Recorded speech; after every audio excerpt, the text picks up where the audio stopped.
मित्रांनो, आजच्या या व्हिडिओमध्ये आपण ट्रायबल डेव्हलपमेंट डिपार्टमेंट स्वयं महा ऑनलाईनचा ॲप्लिकेशन केलेला असेल आणि त्यांच्यात तुमचं जे स्टेटस आहे तर तुमच्या स्टेटसमध्ये काही विद्यार्थ्यांना नो रेकॉर्ड फंड दिसत आहे.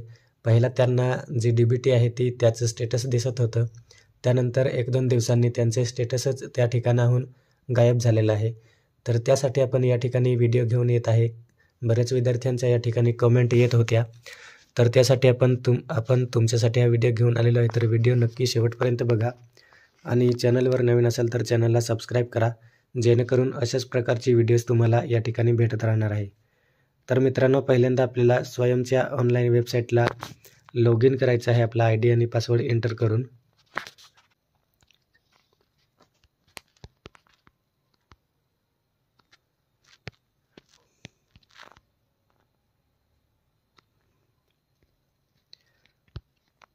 तर मित्रांनो, तुम्ही या ठिकाणी जसे लॉग इन कराल स्वयं महा ऑनलाईनच्या वेबसाईटला तर तुम्हाला पहिल्यांदा अशा प्रकारचा इंटरफेस या ठिकाणी पाहायला भेटणार आहे.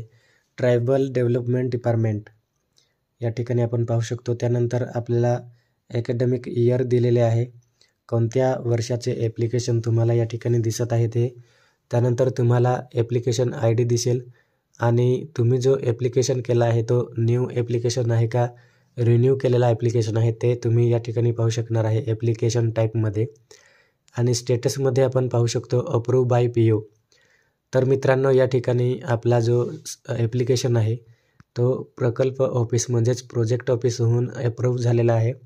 आणि त्यानंतर ॲक्शनमध्ये आपल्याला आपण अप्लाय केलेला फॉर्म जो असतो ॲप्लिकेशन तर तो आपण या ठिकाणी व्ह्यू फॉर्म करून चेक करू शकतो, ओपन करू शकतो आपण आपला ऑनलाईन अप्लाय केलेला फॉर्म. त्यानंतर आपल्याला सेकंड ऑप्शन दिलेला आहे व्ह्यू डॉक्युमेंट.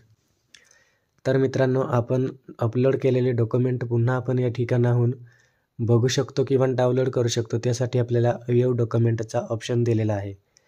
तर मित्रांनो, काही विद्यार्थ्यांना प्रॉब्लेम येत आहे की सर आमचे ॲप्लिकेशन आहे ते अप्रूव्ह झाले आणि त्यानंतर आमच्या ॲप्लिकेशनचे स्टेटस होते की फंड ट्रान्सफर प्रोसीड वगैरे काहीतरी होते आणि त्यानंतर आता 1-2 दिवसांनी चेक करतो तर आमचा स्टेटस जे आहे ते नो रेकॉर्ड फंड म्हणून आम्हाला दिसत आहे.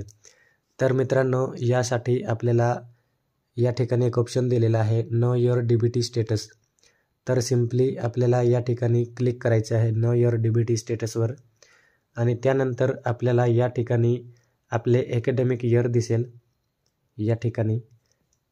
त्यानंतर खाली आपल्याला दिसणार आहे आपण ॲप्लिकेशन केलेला ॲप्लिकेशन फुल नेम आणि त्यानंतर इयर दिसणार आहे आणि मंथ दिसणार आहे आणि स्टेटस दिसणार आहे या ठिकाणी. तर मित्रांनो, आपण पाहू शकतो लेटेस्ट जो ॲप्लिकेशन केलेलं आहे तर त्याचे आपण या ठिकाणी स्टेटस पाहतो आहे. तर आपल्याला या ठिकाणी सायकल 1 आणि सायकल 2चे जे स्टेटस आहे तर ते आपण या ठिकाणी पाहू शकतो. Fund transfer proceed but no response.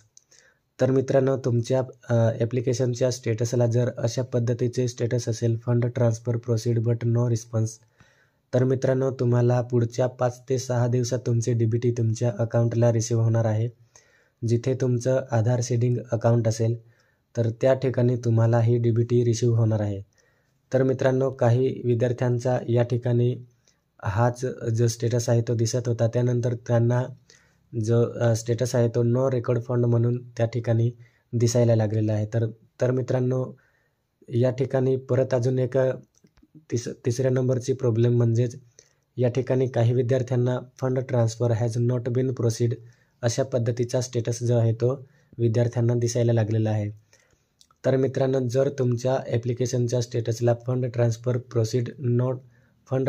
Has not been proceed असे असेल तर तुम्हाला DBT येणार नाही. म्हणजेच तुम्हाला आता सध्या येणार नाही. पुढची जी DBT जी सायकल असणार आहे तर त्याच्यात तुमची या वेळेसची जी म्हणजेच तुमच्या या टाईमची जी DBT असणार आहे ती पुढच्या वेळेस DBT येणार तेव्हा तुम्हाला ॲड होऊन तुम्हाला ती DBT रिसीव्ह होणार आहे. तर मित्रांनो, चिंता करायची गरज नाही.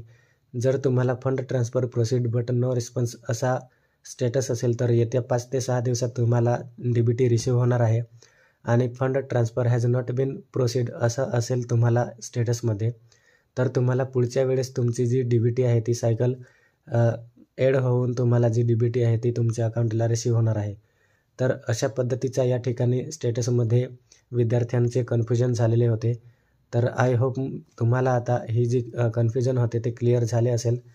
तर व्हिडिओ आपल्याला आवडला असेल आणि व्हिडिओ आवडला असेल तर नक्कीच लाईक करा आणि तुमच्या मित्रांना हा व्हिडिओ पाठवा, जेणेकरून तुमच्या मित्रांनासुद्धा या ठिकाणी माहिती होईल की आपला ॲप्लिकेशन आहे तर तो कोणत्या स्टेटसमध्ये आहे आणि कोणत्या स्टेटसने आपल्याला DBT आहे ती रिसीव्ह होणार आहे आणि कोणत्या स्टेटसमुळे आपल्याला DBT जी आहे ती थांबवण्यात आलेली आहे. तर आय होप मित्रांनो आपल्याला व्हिडिओ आवडला असेल आणि व्हिडिओ आवडला तर नक्कीच लाईक करा. Thank you.